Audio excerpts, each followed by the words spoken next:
All right, so we are doing chapter 6 again, review, and this is for your exam. Your exam tomorrow is going to be on Schoology. It's going to be on Schoology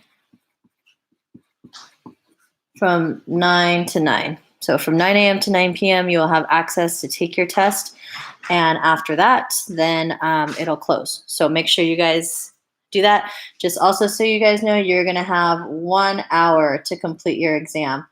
And the way that works is from the minute you start your exam, a timer will start clicking down, and then you'll have 1 hour to complete that exam.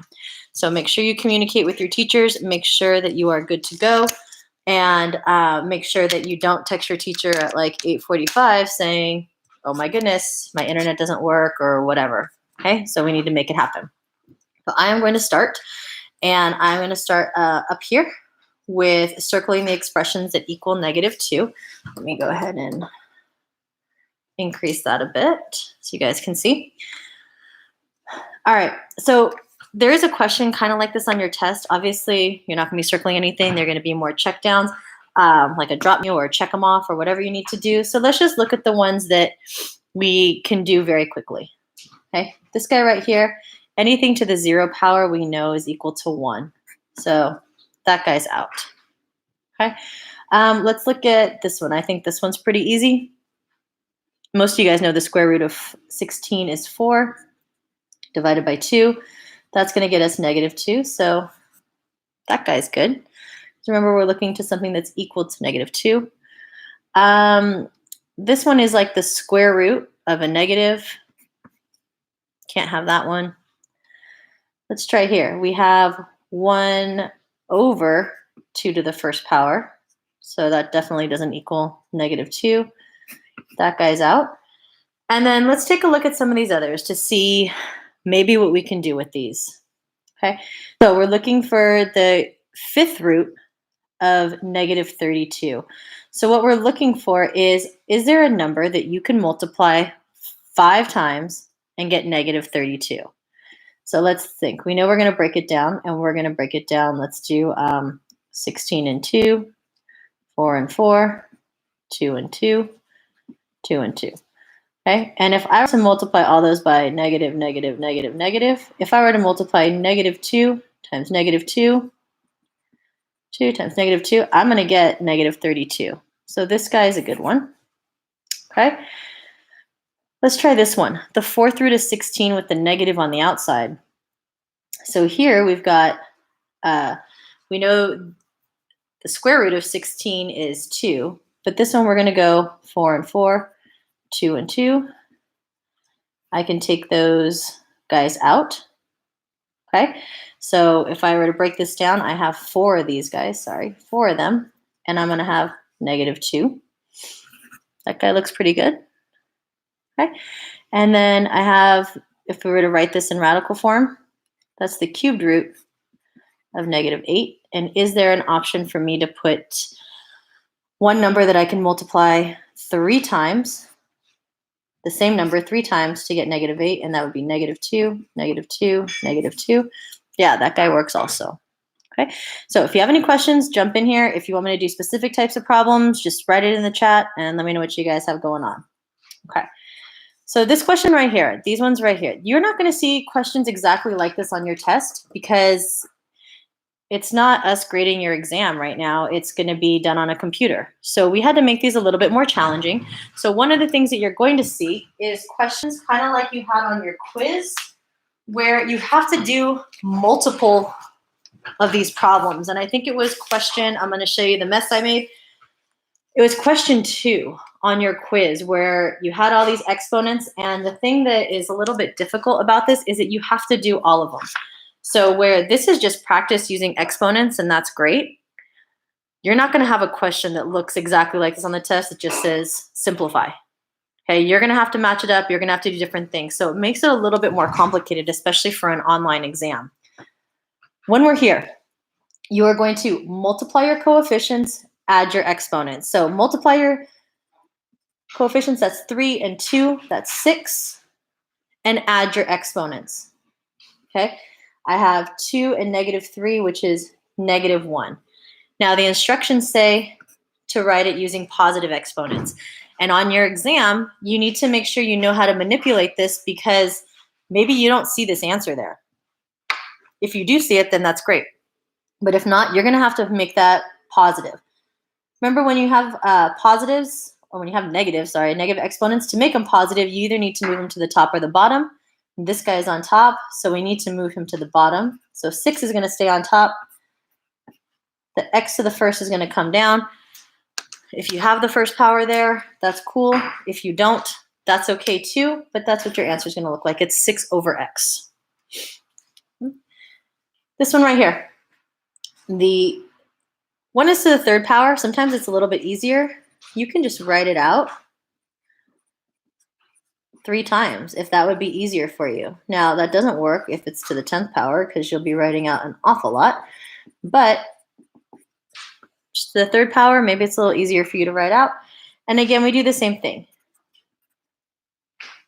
Multiply. So 3 times 3 times 3, 27. Add your exponents. I now have, remember, there are 1s right here. Okay, so we have 3 A's, we have 3, 6, 9 B's, and we have C to the negative 3. Again, you got to be careful with this guy right here. You cannot leave him there, so let's simplify that. We're going to move him down. So 27 A cubed B to the 9th all over C cubed.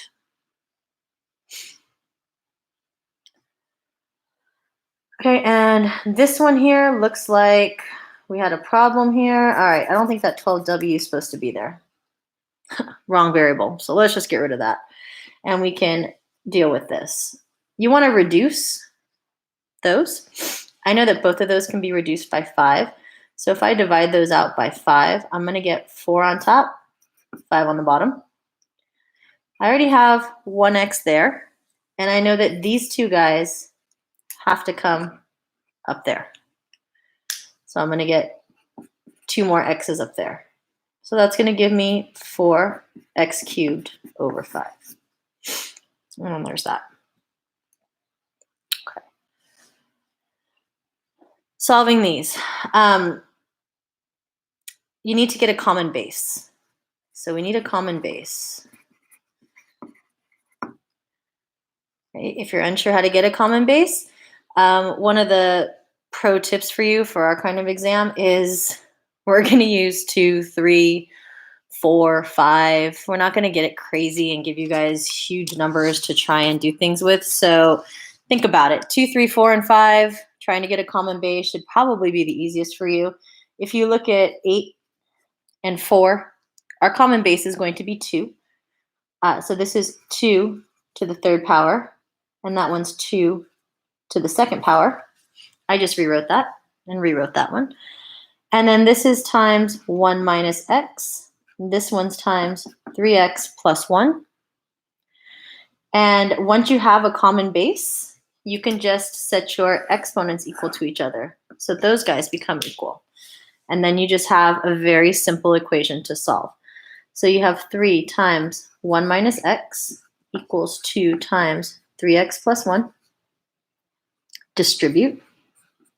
Distribute. 3 minus 3x equals 6x plus 2. Careful with your signs. And for this one, I guess I'll add 3x to both sides. I'm going to get 3 equals 9x plus 2. Subtract 2 to both sides. 9x equals 1. So I have, let me do it over, I'll move it over here. 1 equals 9x. Divide both sides by 9. X equals 1 over 9. Okay. Not a bad answer. Fractions are okay. Don't freak out when you get a fraction. You'll be fine. All right.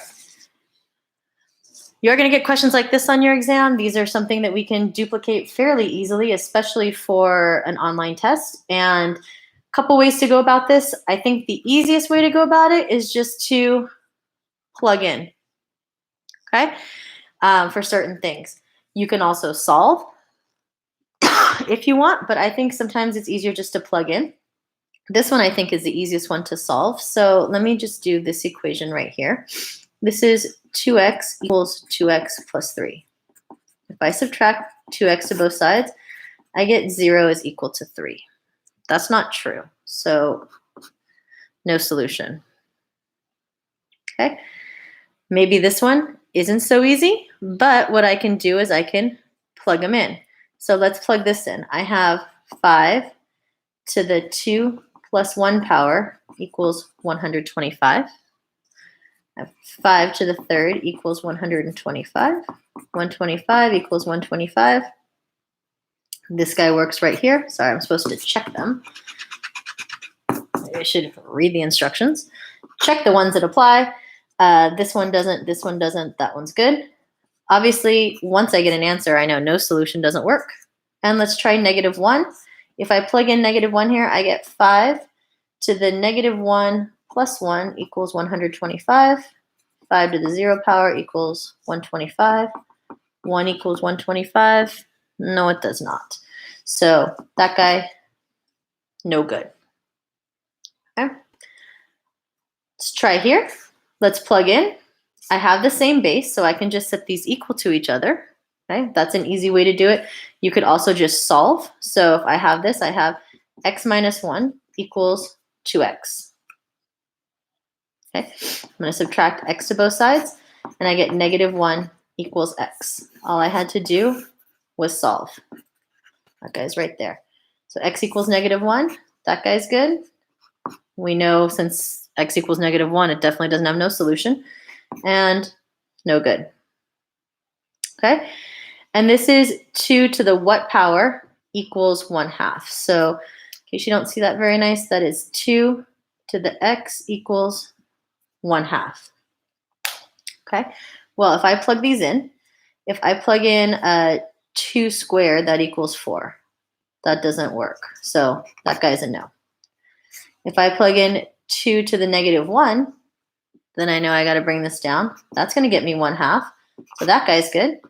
And we know that obviously it has a solution, so that's no good.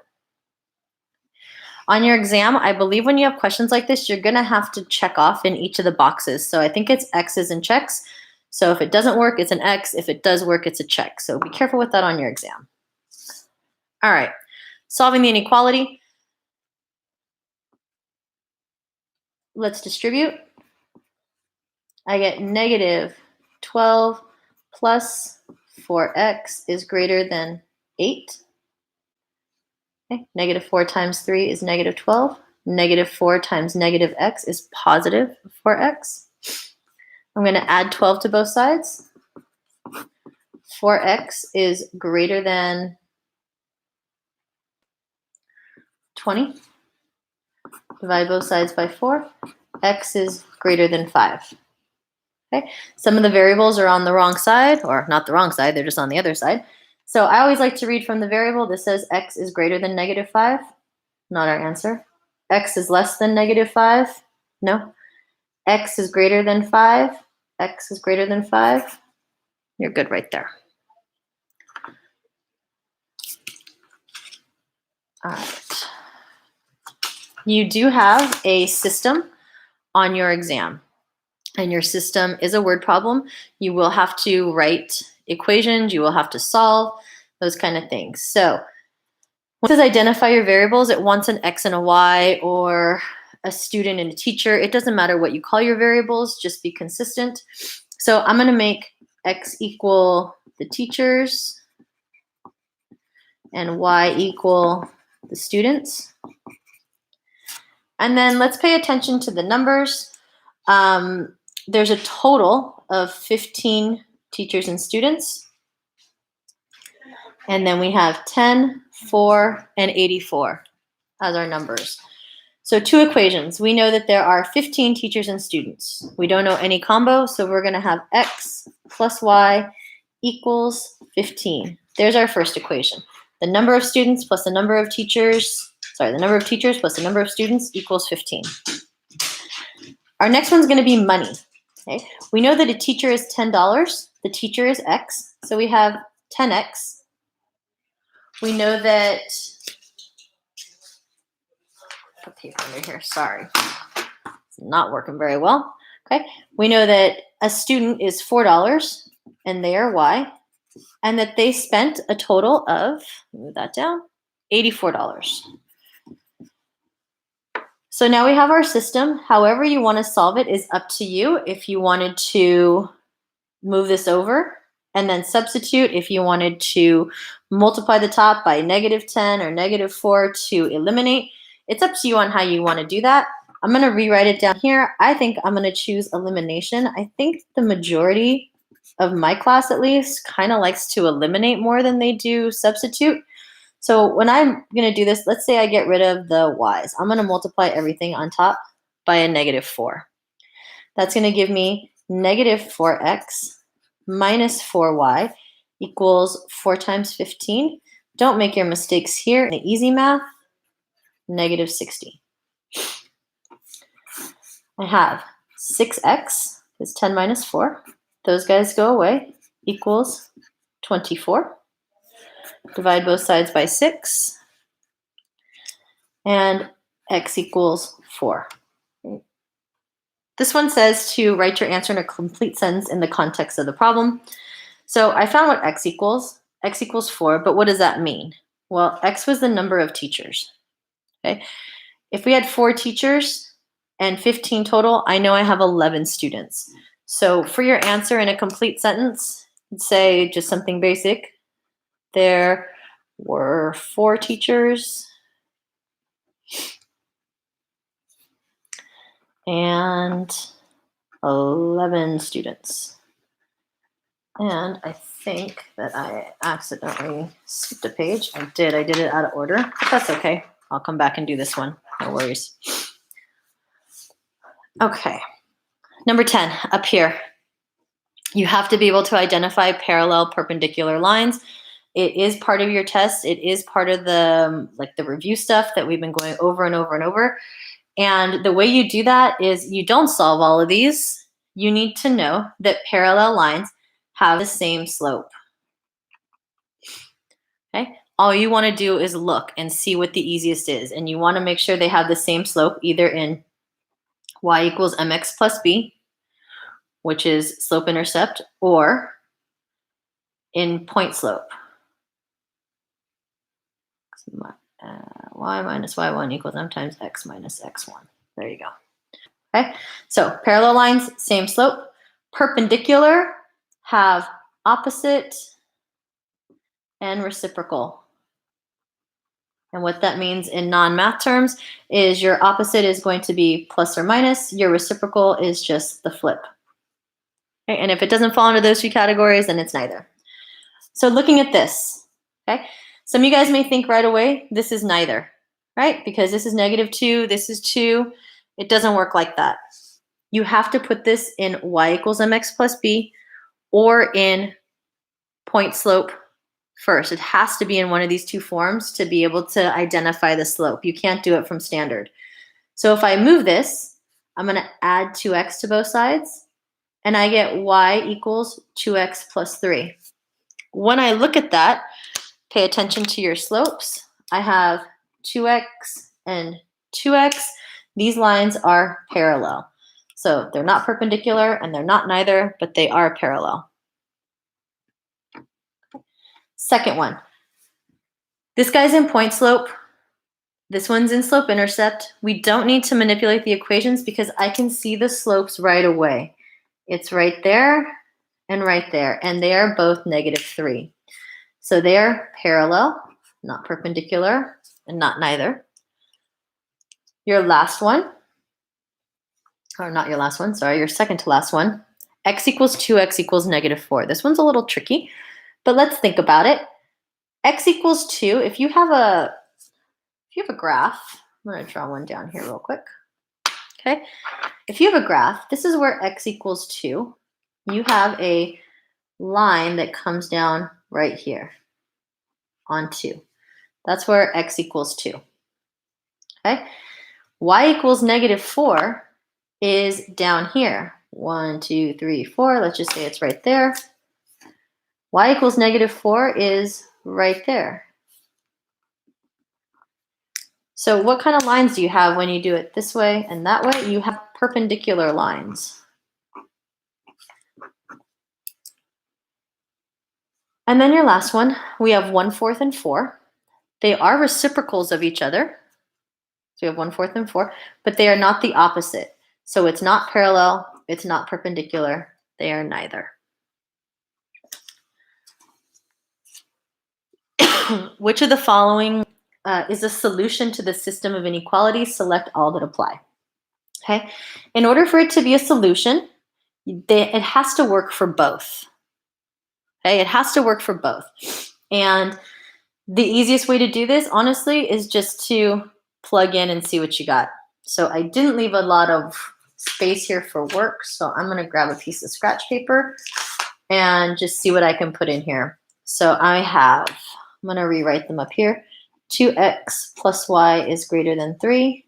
3y minus 5x is less than or equal to negative 12. So those are that's my system of inequalities. My first point is 1, negative 5. So let's just start plugging in. If it doesn't work for the first one, don't bother doing the second one. Okay, so let's just plug this in. I've got 2 times 1 plus a negative 5. So minus 5 is greater than 3. So I've got 2 minus 3 is greater than 3. Negative 3 is greater than 3. No, it is not. I'm not even going to bother with the second equation because I know that that one doesn't work. So for this, A is not a solution. Let's try 3, 0. And switch back to pencil here.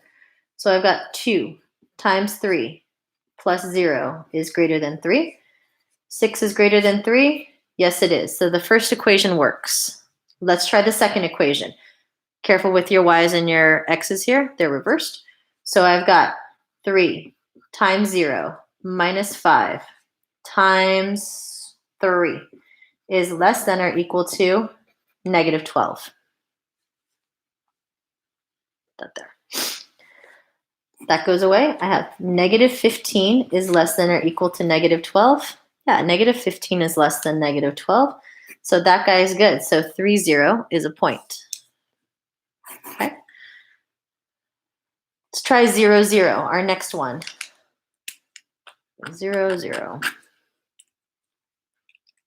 I've got 0. So 2 times 0 plus 0 is greater than 3. 0 is greater than 3. No. So we know 0, 0 is out. So that guy is not either. Okay. 2, negative 1.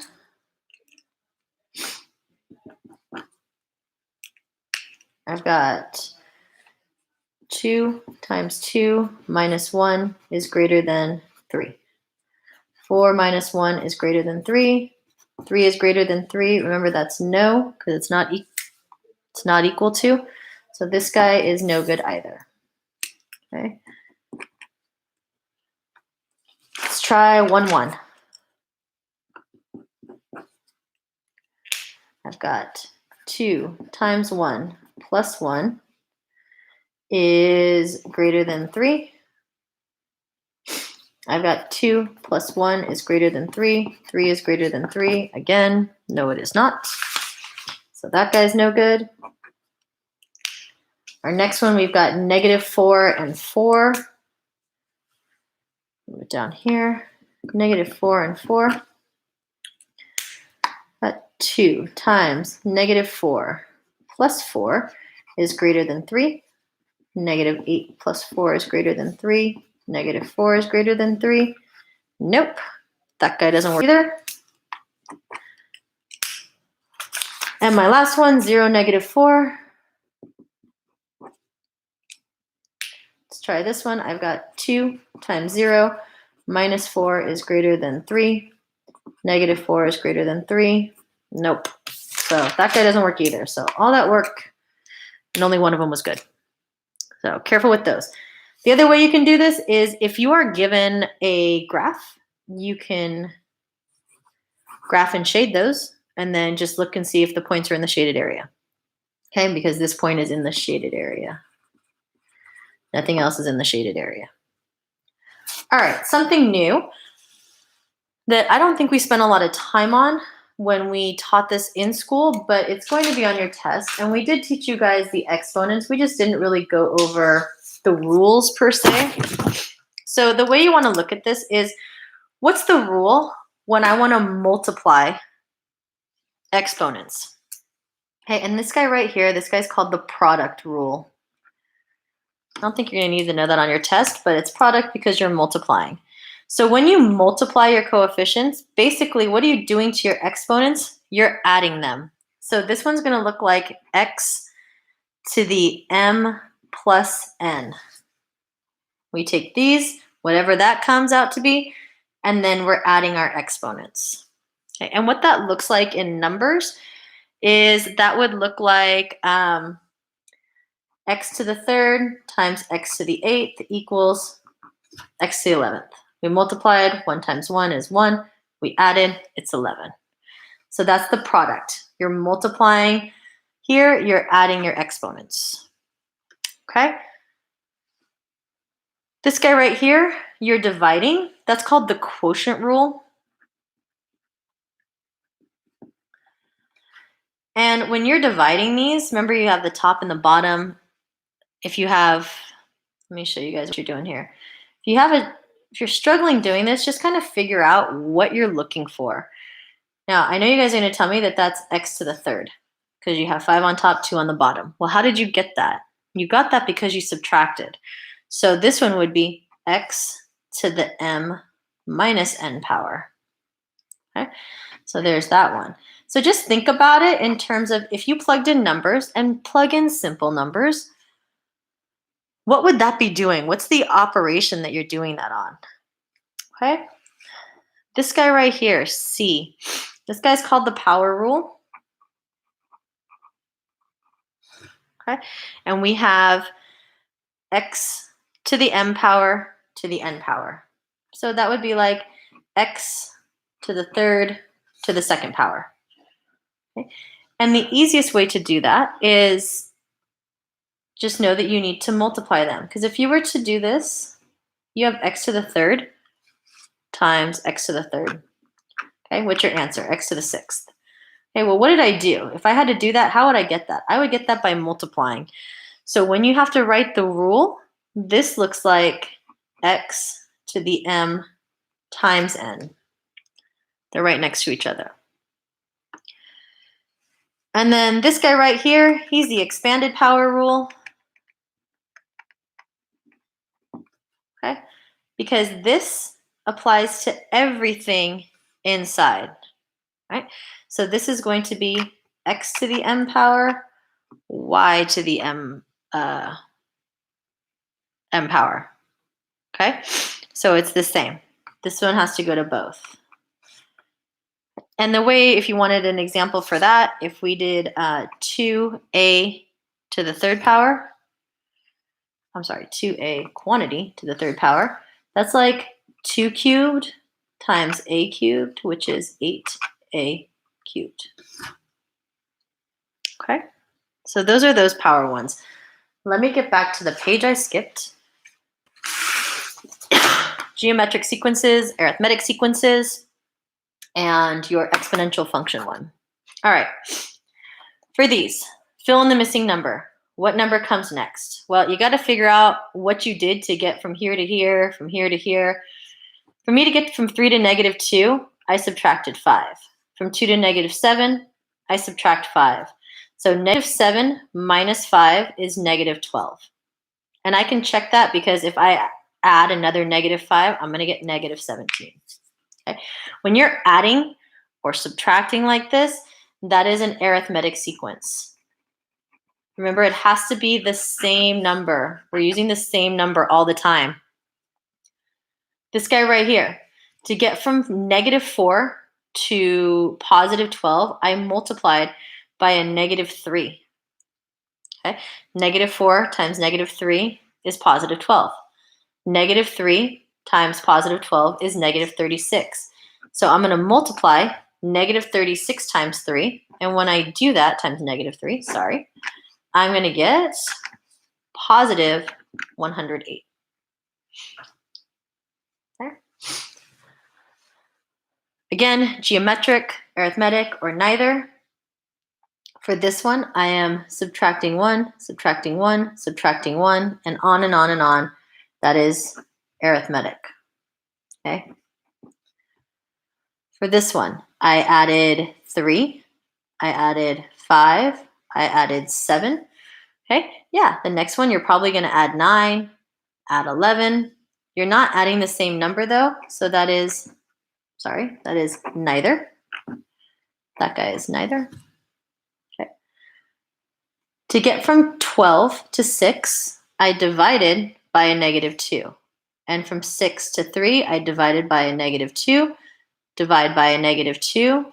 When you are multiplying or dividing, it is geometric. This one is yes. Sorry, in case my writings. And then here's the tricky one. 3, 3, 3, 3, 3. Okay, I get from 3 to 3 by adding 0. I added 0 to all those. So I'm going to say it's arithmetic. Okay, I know it's not neither. But if you're clever, I could also say to get from 3 to 3, I multiplied times 1. And then I multiplied times 1 again. And then I multiplied times 1 again. So it can be geometric as well. There's the tricky one right there. Okay, it could be both. All right, and last but not least, dun, dun, dun, your exponential function. When you're given a table, these are your x values. These are your f of x values. Remember, that is a fancy way of saying y. This is y equals 3 to the x minus 2. So when you plug these in, you're finding the values of y. And when you're there, it's very easy to plot these numbers. So let's do the math, okay, for this one right here. I want to plug in 0. So to plug in 0, I have 3 to the 0 minus 2. That is 3 to the -2 power. I don't know how to graph that, but I do know that that is also 1 over 3 squared, which is 1 over 9. So I have 0, 1 over 9. Let's plug in 1. I'm going to do it up here. 3 to the 1 minus 2 is 3 to the -1, which gets me 1 over 3. So I have 1, 1/3. Let's plug in 2. I have 3 to the 2 minus 2. That's 3 to the 0 power, which equals 1. Plug in 3. 3 to the 3 minus 2 equals 3 to the first power, which equals 3. And let's do the last one. 3 to the 4 minus 2 power is 3 squared, which gives me 9. All right, for your test tomorrow, even on an exam like this, graphing 0, 1/9 is very difficult, okay? So you're going to get as close as you possibly can, and we're not going to worry about it, but we want to know that you're on 0, you're not somewhere down here, you're not over here, so make it look convincing. We're at 1, 1/3, just a little bit higher, okay? We're at 2, 1. So on your graph, if you get something like 2, 1, you better put a dot there so that it's easy to see and it's very clear. 3, 3. Another one, very clear, very easy to plot. 4, 9. There. On your test, when you have to graph these, it's kind of done on your mouse. You're going to hold down on the mouse and then you're going to draw up. When you draw this, okay, you need to make sure that it looks like a J. So it's going to come down, hit all these, and then go like this. Okay? And it goes on forever. What you do not want to do, okay, so this one's correct because it's never going to approach here. What you don't want to do is go like this.